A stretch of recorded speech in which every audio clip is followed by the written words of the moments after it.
Hello and welcome to Backlinking, the PKM podcast. In today's podcast episode, we are talking about visual note-taking apps because there are two really exciting things happening in the productivity note-taking space. There are two main things. The first one is the visual note-taking app space with applications like Heptabase, Squintle. I would put Xtiles in here, SpaceDuck, MyMind, Affine, or Affine.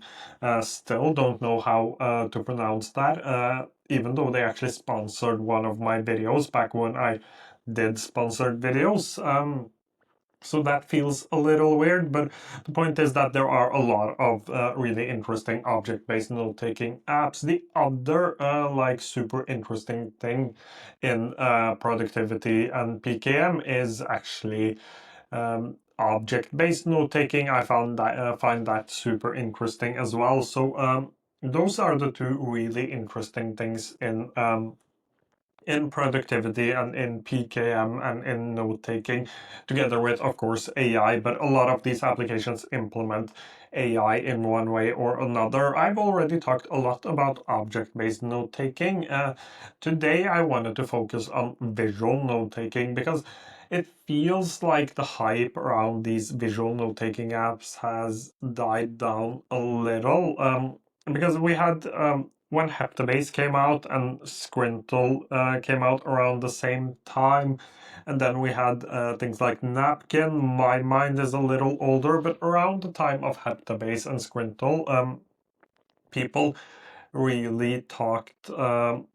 They really talked a lot about the visual note-taking space. We had things like Milanote before then as well, but Milanote never felt like a real and it still doesn't a real like visual note-taking app. It feels much more like a project management tool. Just as an example, in Milnote you have these note cards you can put on top of your whiteboard, but you can't tag those note cards. So it is really hard to find them later.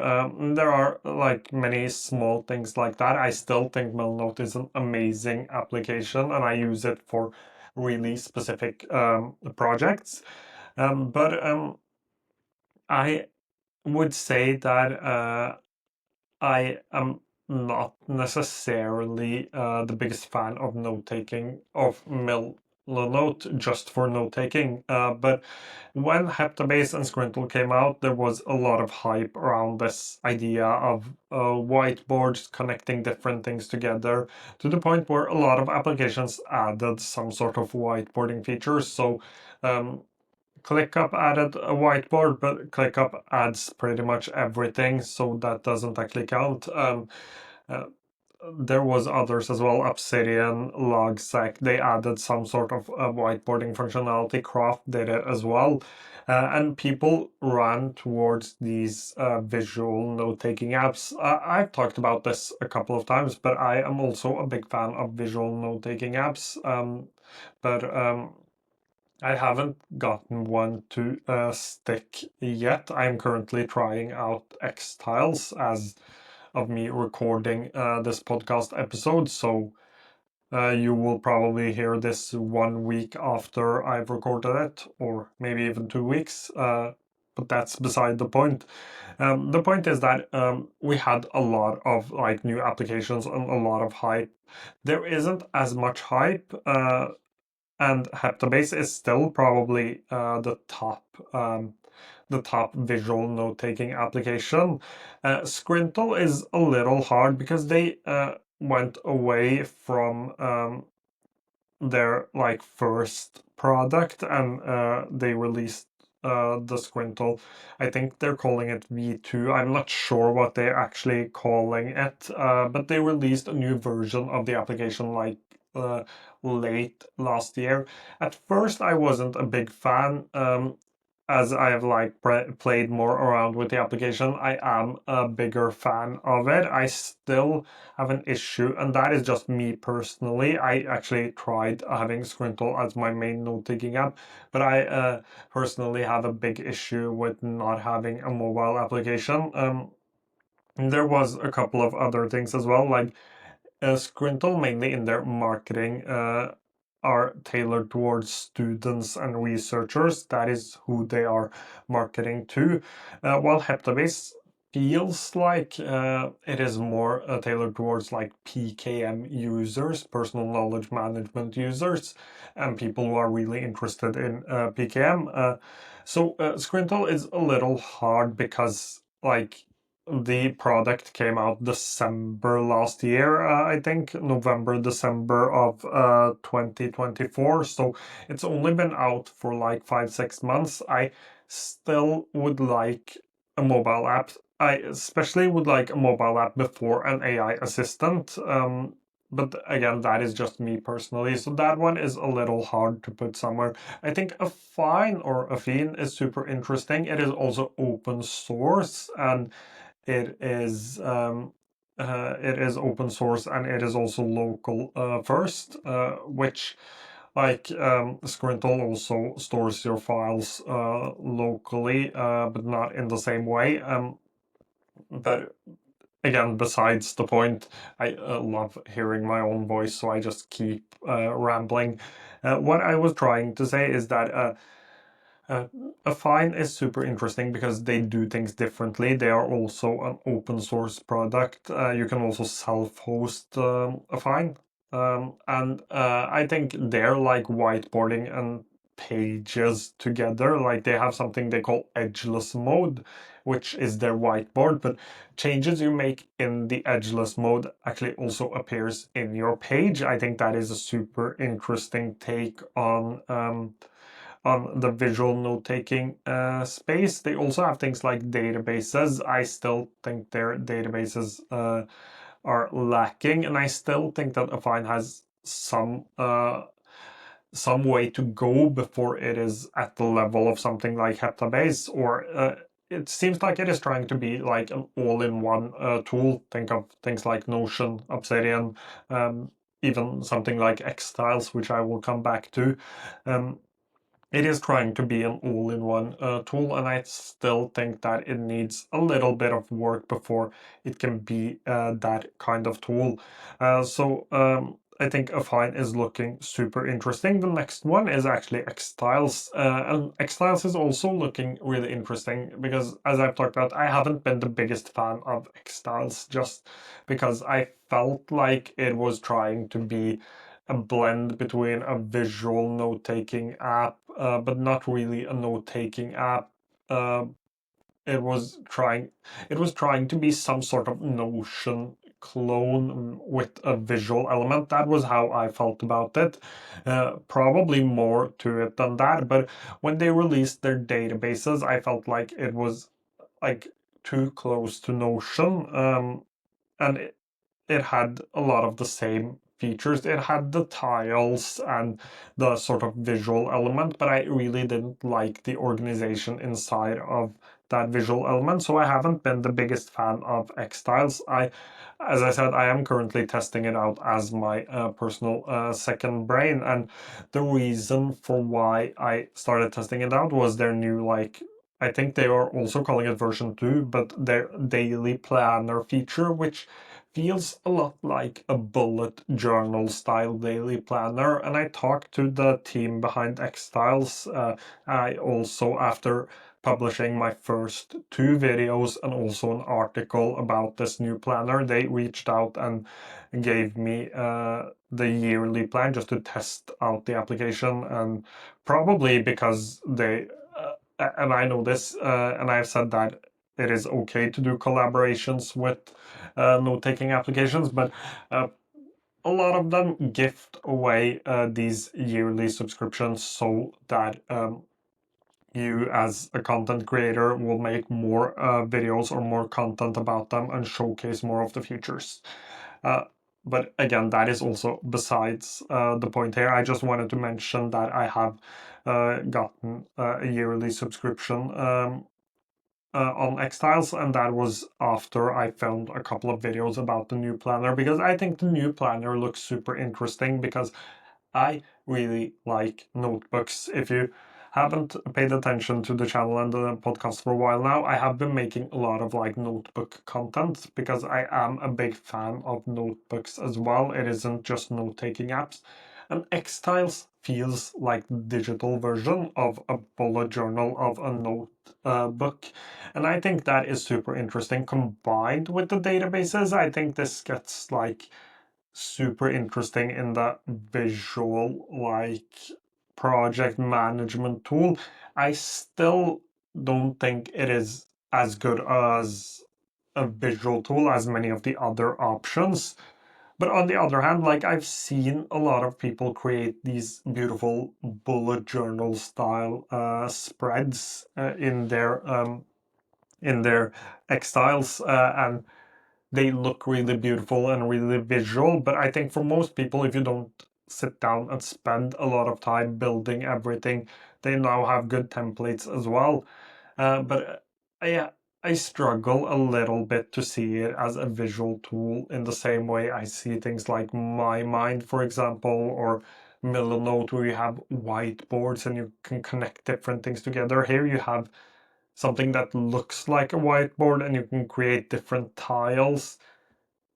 It isn't, I wouldn't say that it isn't visual, but it isn't visual in the same way as many of the other options.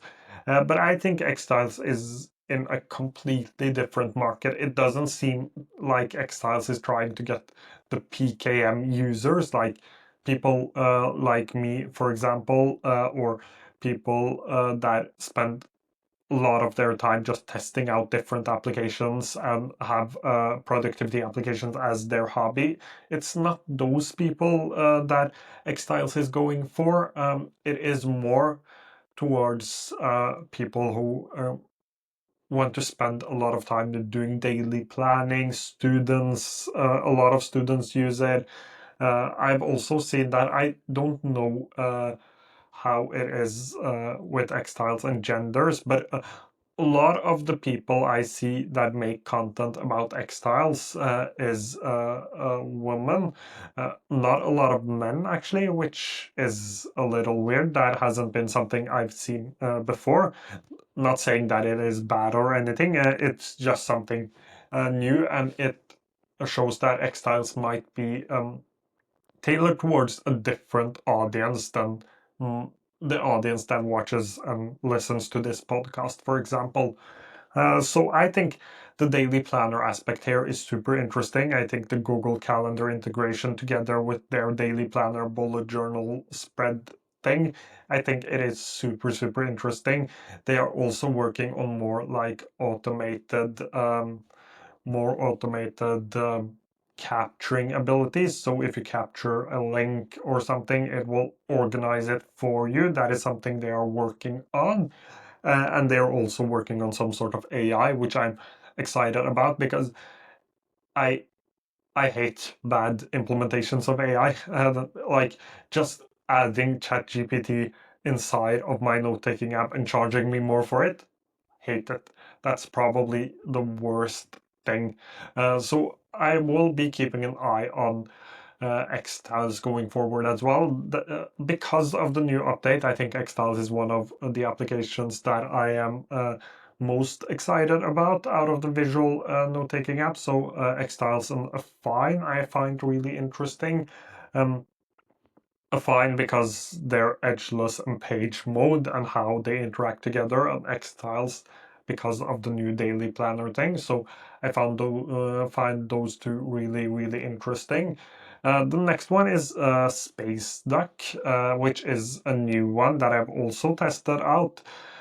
It feels really early for Space Duck, but it is a super interesting idea. A lot of visual note takers have now used, at least me and a lot of the others I've talked to has used two applications. So they've used My Mind for like bookmarking, capturing notes, and they have also used something like Milnote for project management or Notion for project management. SpaceDuck is trying to blend those two into one.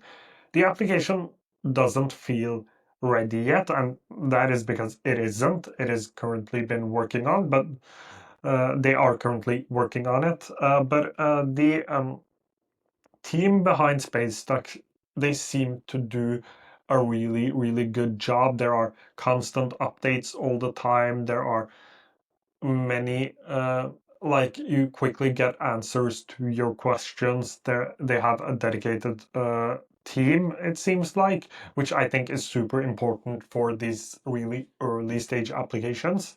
The idea seems to be really good. It uses AI to organize, and it also has project management features. So think of my mind with the AI organization, the similar vibes feature, and um, and also Milanote with the project management. That is what it is. It feels like it is trying to be a project management tool and also a visual bookmarking tool.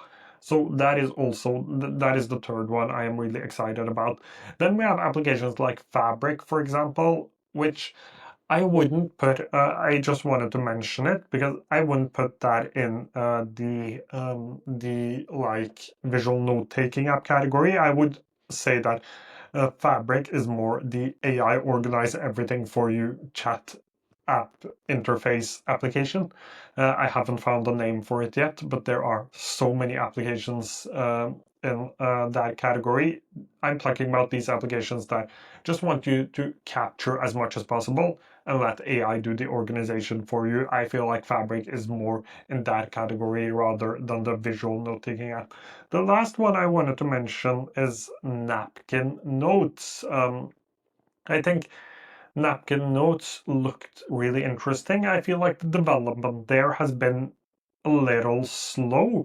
The idea of Napkin was like short notes. We're talking note cards on what looked like a universe mind map thing. It's really hard to explain, but let's just call it an infinite canvas, even though it isn't actually, but let's just call it that for the sake of this podcast episode. So it had these note cards on that infinite canvas, and when you clicked a note card, it would show you all of the related ones. So it would use AI to make connections for you, and it used like auto tagging, and it had a hard limit on characters. So there was actually a lot of cool features, but I feel like the development here has been a little slow. So that will be one I will just keep an eye on, not one I am super excited about. I feel like it's been around for at least 2 years now, which is crazy to think about the fact that if an application doesn't develop enough in 2 years, that the development has been really slow, but that is the time we're in. That's the competition right now. Um, but I am finding the visual note-taking app space like really, really exciting. I would still like to see like one idea I have or one thing I would like to see is a blend between a visual note-taking app and an object-based note-taking app. Not sure how that would look, not sure if it is a good idea, but uh, it is something I would find really, really interesting, just combining the two most interesting spaces in or categories in the note-taking space. But I think we are in a really exciting time. There are other applications as well, like Constella and Noti. Two applications I have tested out, but not enough to make to have like a strong opinion about them. I think Constella looks super interesting. It feels a lot like Napkin Notes, or what Napkin Notes is trying to become. So I think that one is interesting. Also, really early stages. I think Noti also looks interesting, but I think it looks too similar to Heptabase in the interface right now. And I just wanted to mention that I also think Heptabase probably has the coolest roadmap of all of the note-taking apps, not just the visual ones, but all of the note-taking apps. But I think that like covers all of my thoughts on the visual note-taking app space right now. If you have any comments, questions, anything you would like to discuss, please do comment it down below. I will try to get to it as soon as I can. And thank you for either listening or watching today's episode. And I hope to see you again quite soon.